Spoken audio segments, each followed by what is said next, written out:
Hello, greetings mga ka-spacers natin out there. Magandang araw po sa inyong lahat. This is your ka-spacer and space commander, Professor Jun Cajigal from the Vedan Society of Young Astronomers and also the Sky Watchers Society of Las Piñas. So magandang araw po sa inyong lahat mga ka-spacers natin out there from Luzon, Visayas and Mindanao. I hope all of you are doing fine and sana lahat po kayo ay healthy ngayong araw na ito, January 22, 2022. And right now mga ka-spacers, you are viewing on screen our waning gibbous moon on about 85% illumination. And mga ka-spacers, talagang tsamba na naman po itong ating ginawang online telescope viewing because most of the time po ay maulap. And even po nung tanghali hanggang hapon ay talagang maulap hanggang mga gabi. And this was taken early morning of January 22, 2022 at around 4:30 po kanina lang. 4:30 ng madaling araw at medyo maulap po.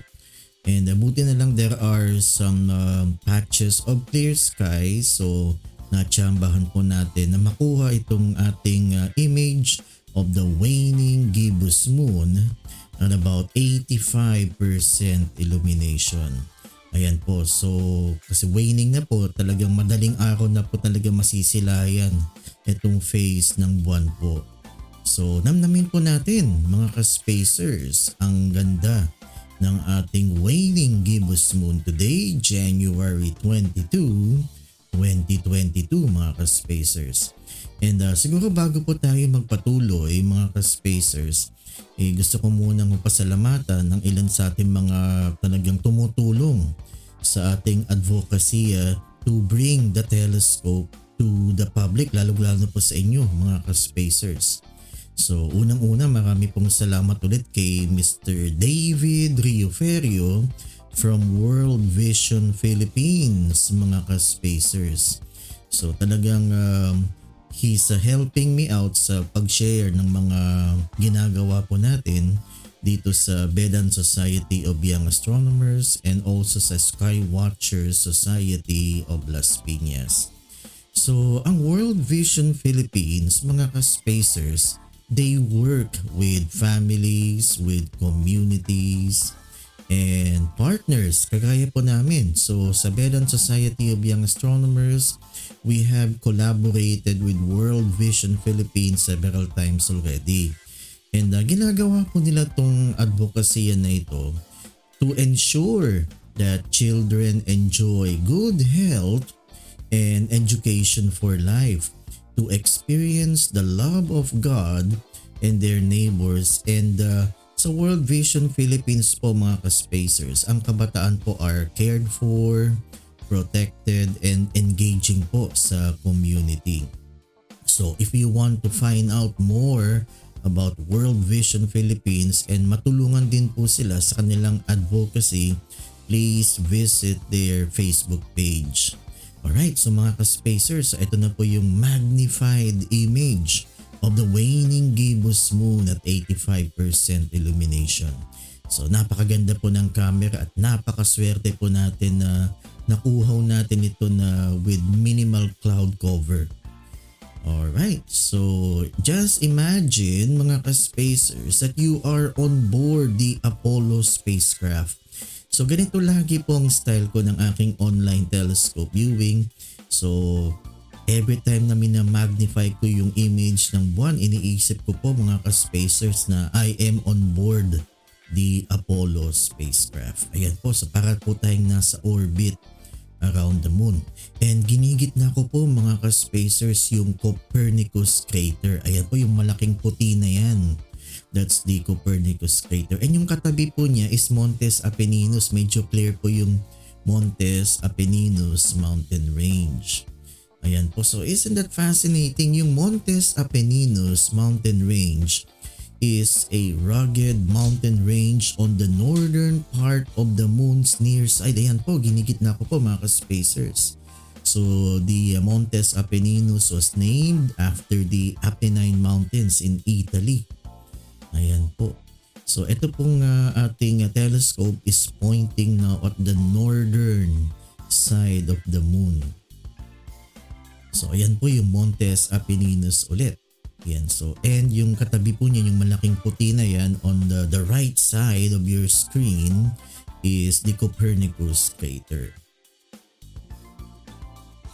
Ayan. So, isn't that fascinating po, no, mga ka-spacers? Ayan po yung Copernicus crater, which is 93 kilometers in diameter and it has a depth of about 3.8 kilometers. And right now, I am pointing the telescope at the southern lunar highlands. And yan, makikita nyo po yung Tycho crater, mga ka-spacers. Ayan po, napakaganda. And isang damakmak na craters ang makikita nyo sa southern lunar highlands. Yung mga puti na yan, mga ka-spacers, those are highlands and impact craters. And itong napakalaking crater na to is the Tycho crater, which is a prominent lunar impact crater located in the southern lunar highlands named after the Danish astronomer Tycho Brahe, which is one of the greatest of the naked eye astronomers. Ayan po, so I am moving my telescope again at the northern part of the moon. Ayan po, makikita nyo po ulit yung Montes Apenninus mountain range. And dun sa right side of our screen is the Copernicus crater, yung malaking puti na yan. And mapapansin niyo mga ka-spacers, dun sa rim, yung sa gilid ng crater, may mga patterns of white lines. So those are rays na tinatawag. Right? And yung rays na yan, they are caused by debris thrown out by the initial impact of asteroids and meteorites. Alright mga ka-spacers, so ayan po yung ating Copernicus crater and yung mga rays sa paligid niya. Alright. Ayan po mga ka-spacers, so isang damakmak na craters yung makikita nyo. So napakaganda po, para po tayong nakasakay sa Apollo spacecraft. Ayan, so alam niyo po mga ka-spacers, talagang pangarap po talagang pumunta sa buwan. So pag ganito po yung ating magnified image at mabagal po yung kanyang movement, talagang I am imagining myself on board, no, the Apollo spacecraft. And talagang manghang-mangha po ako sa mga isang damakmak na craters na yan. So yung mga craters na yan, they are caused by asteroids, comets, and meteorite impacts. So the surface of the moon, mga ka-spacers, is scarred by millions of impact craters caused by asteroids, comets, and meteorites. Ayan po, nasa gitna po na naman yung Copernicus crater. Ayan, at medyo umuulap ng konti. Ayan, so buti na lang po mga ka-spacers at medyo nakunan natin to na clear po yung sky, pero sa kabuuan po talagang maulap po ngayon kahit pong madaling araw. I took this image of the moon mga 4:30 po ng madaling araw of January 22, 2022. So ayan po mga ka-spacers. So that is our magnified image of the moon. Okay, so sana po nagustuhan niyo po yan, no? And kung nagustuhan niyo po yan, and if you're fascinated by what you saw in our online telescope viewing mga ka-spacers, so please comment down below. Type in your comments or your reactions in our comment section below mga ka-spacers. And if you have any questions about our online telescope viewing of the waning gibbous moon, just type in your questions in our comment section below. Ayan po, so sana po nagustuhan niyo po yung ating magnified image of the moon. And again po, marami pong salamat kay Mr. David Rioferio from World Vision Philippines na talagang tumutulong po sa pagpapalagana po ng ating mga lunar photos and itong ating online telescope viewing. So marami pong salamat. And again, also mga ka-spacers, please like and share po. Yan, pakiusap nyo na po sa akin. Iregalo nyo na po sa akin ito. So please like and share this online telescope viewing. Ipalagana po natin itong ginagawa natin sa mga kabataan, no? Lalong-lalo yung mga estudyante, para ma-inspire naman po natin sila to love the sciences. No? Kasi talagang kailangan natin talaga ng mga scientists po ngayong panahon ng pandemya. So eto lang po yung magagawa ko, isang maliit na bagay para ma-inspire po naman natin yung mga kabataan na maging mahilig din po sa siyensya. Hindi lang po sa astronomiya, siyensya po mga ka-spacers, talagang kailangan natin ang mga scientists po ngayon. So ito yung ginagawa natin na online telescope viewing, maliit na bagay lang po para ma-inspire po natin yung mga kabataan dyan. So pakiusap lang po mga ka-spacers sa mga nanonood po sa atin ngayon. So please like and share itong ating online telescope viewing. Alright, and gusto ko din po i-promote mga ka-spacers yung ating Facebook page na Skywatcher Society of Las Piñas. So if you have any moon photos that you would like to share or anything about astronomy mga ka-spacers, you can post your moon photos or your sun photos, or if you have any ideas about astronomy, you can post it in that Facebook page, yung Skywatcher Society of Las Piñas. At welcome na welcome po kayo. Alright, so eto na naman dun sa mga nakamiss dun sa ating magnified image of the moon. Eto po ulit mga ka-spacers. So you are now viewing on screen the magnified image of the waning gibbous moon at 85% illumination. Ayan po. And meron po tayong still photo ng moon. Kinuna ko po yan para at least makita nyo po yung ganda at yung clarity, yung sharpness ng image na binigay po ng ating telescope na ginamit. And by the way mga ka-spacers, yung telescope na ginamit ko dito is a Vixen Custom 80mm refracting telescope with a 15mm Plausil eyepiece. Alright, so ayan po, ginigit na ko po ulit yung Copernicus crater mga ka-spacers. And again, kung mapapansin ninyo, yung Copernicus crater, yung malaking puti na yan, may mga patterns of white lines radiating along the rim. Yun po yung rays na tinatawag. And itong mga rays na to, yung mga puti-puti na yan, they are caused by debris thrown out by the initial impact of the asteroid or comet, kung ano man po yung tumama sa buwan that created the Copernicus crater. And so my telescope now mga ka-spacers is pointing at the northern part of the moon. And aside from the Copernicus crater, ayan makikita niyo po, nasa gitna po ng ating screen yung Montes Apenninus mountain range. Yan po, ang ganda po. Yung Montes Apenninus mountain range. Okay, so ayan, talagang isang damakmak na craters ang makikita nyo. Imagine niyo po na nakasakay po kayo sa Apollo spacecraft. And we are now pointing the telescope at the southern lunar highlands. And makikita niyo po yung Tycho crater. Ayan po, napakaganda. Very clear po yung rays niya, yung patterns of white lines along the rim.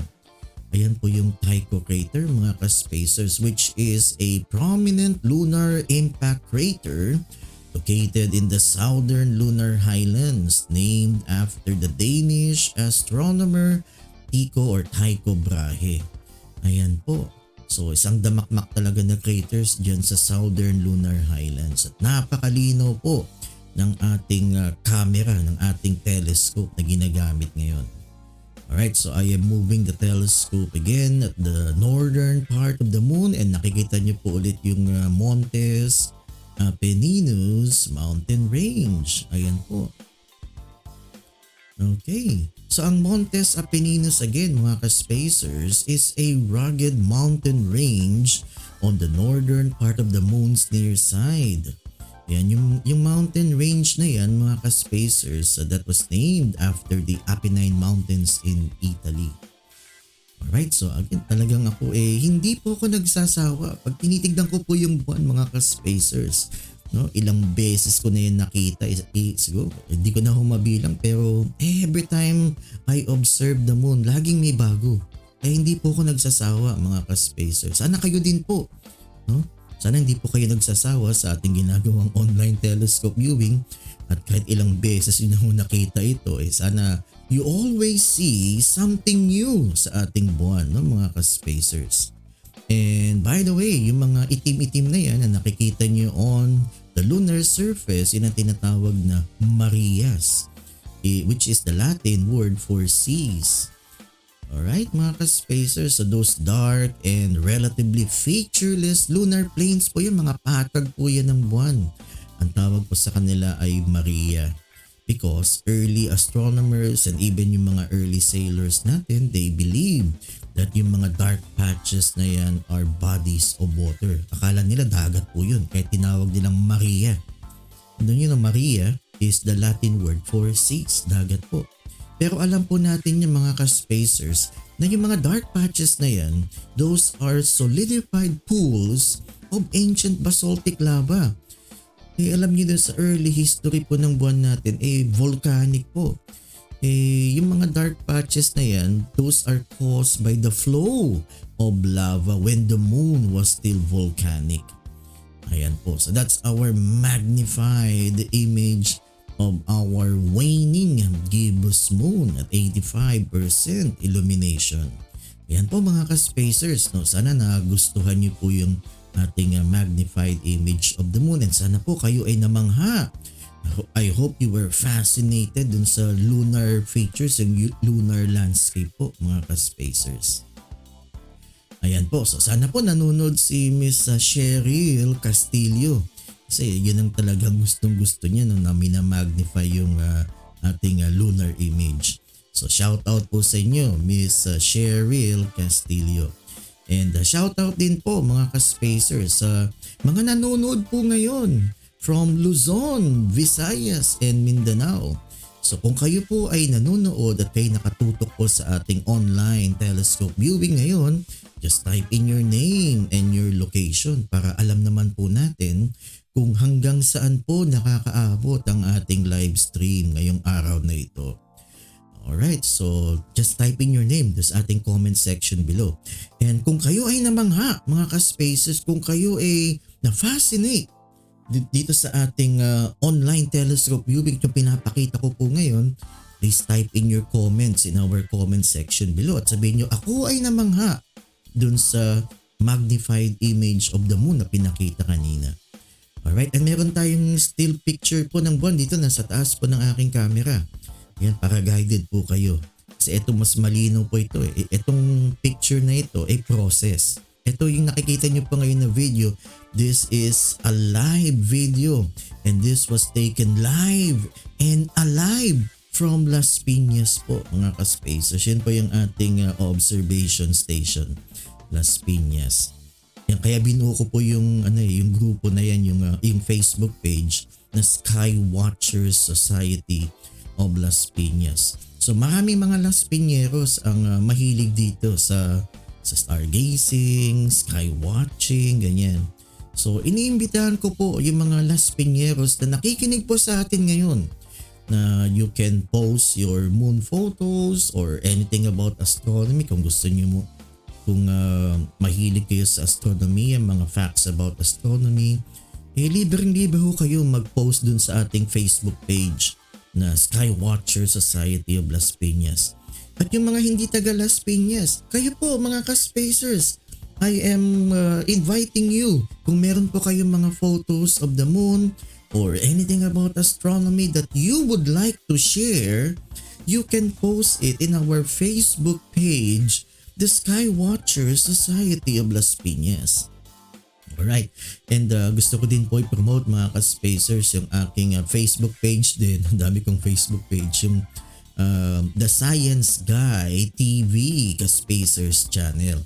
Ito naman po, ito sa mga lahat ng siyensya. If you're into biology, chemistry, physics, astronomy, yan po ang Facebook page sa inyo. Yan po kasi ang aking advocacy mga ka-spacers is really to promote the sciences. Hindi lang astronomy po. Lahat ng siyensya kasi yan ang kailangan po natin ngayon mga ka-spacers. We need scientists, we need doctors, nurses, engineers. Ayan po. Kasi kawawa naman po ang ating bansa.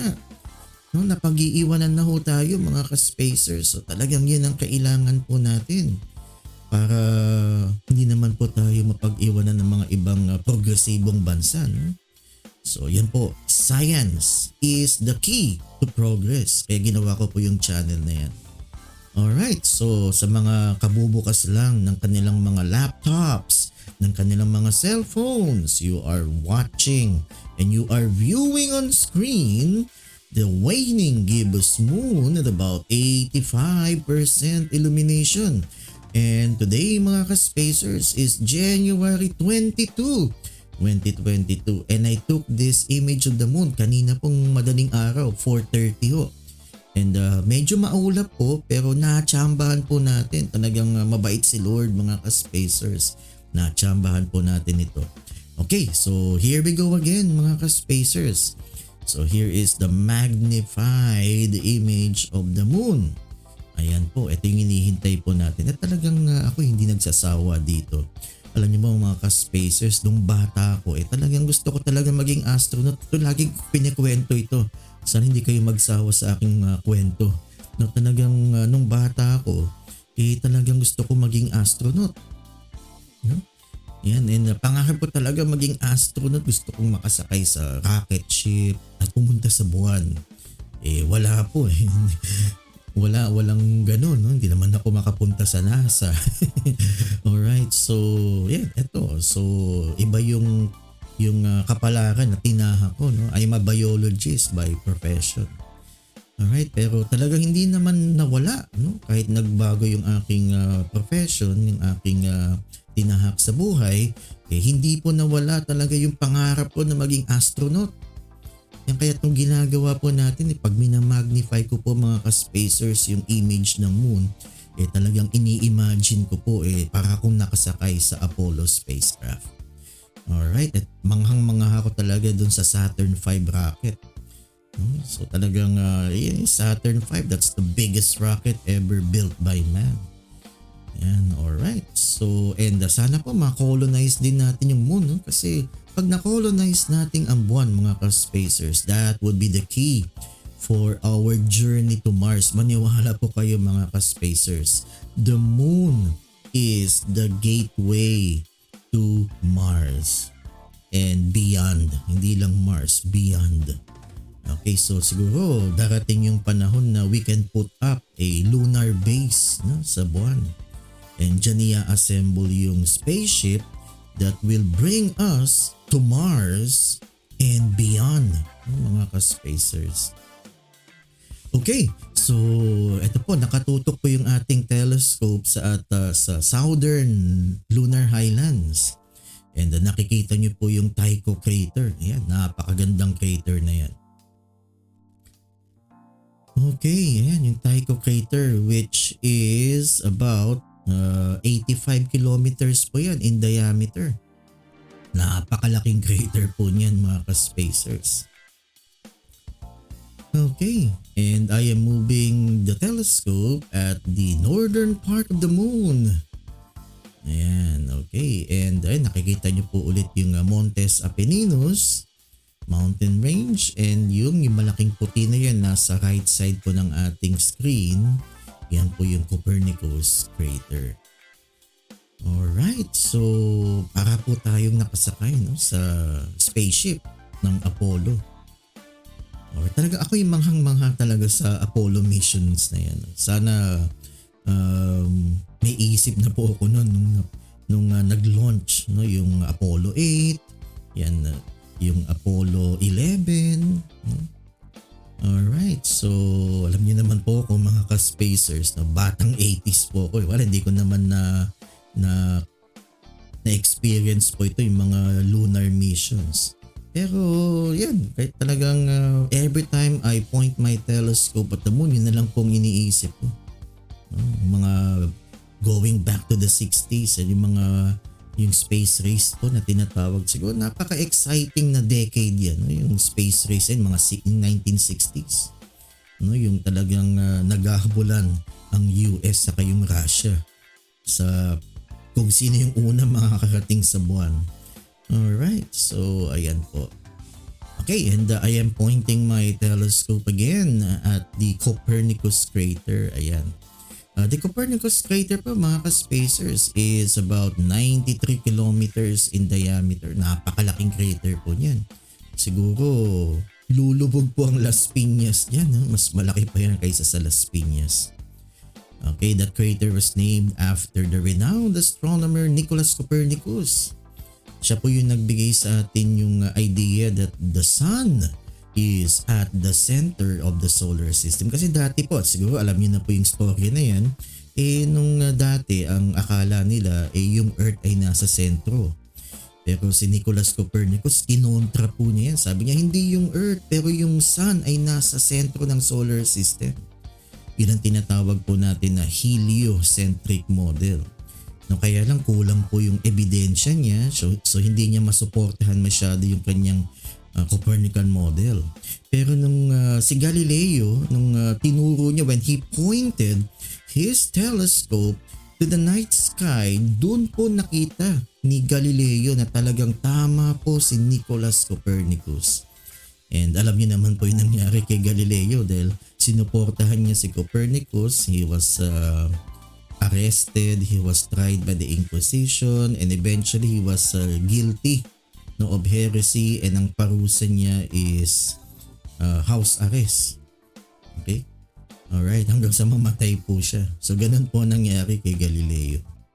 Alright, so ayan po yung ating waning gibbous moon. So waning po, so we are now between full moon and yung last quarter. And by the way po mga ka-spacers, ang last quarter is this coming January 25.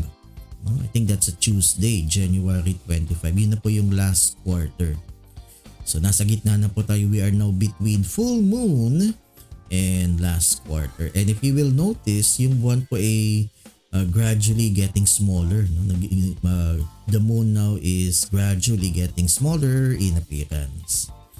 Alright. Pag waxing naman, pag sinabi nating waxing, the moon is getting bigger in appearance. Ito naman waning, ibig sabihin the moon is getting smaller. Okay, so ayan po ang ating maiksing online telescope viewing of the waning gibbous moon. So sa lahat po ng mga nanonood po ngayon, maraming salamat po. Mga nanonood natin mga ka-spacers from Luzon, Visayas and Mindanao. Maraming salamat po at sinamahan niyo po ako ngayong gabi sa ating online telescope viewing. Shout out po sa inyong lahat.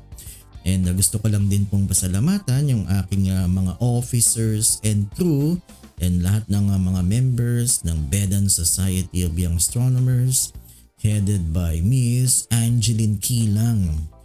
Alright, and sa mga gising pa po ngayon, may mga estudyante po akong gising. Ewan ko lang kung paano nila nasusustain yan.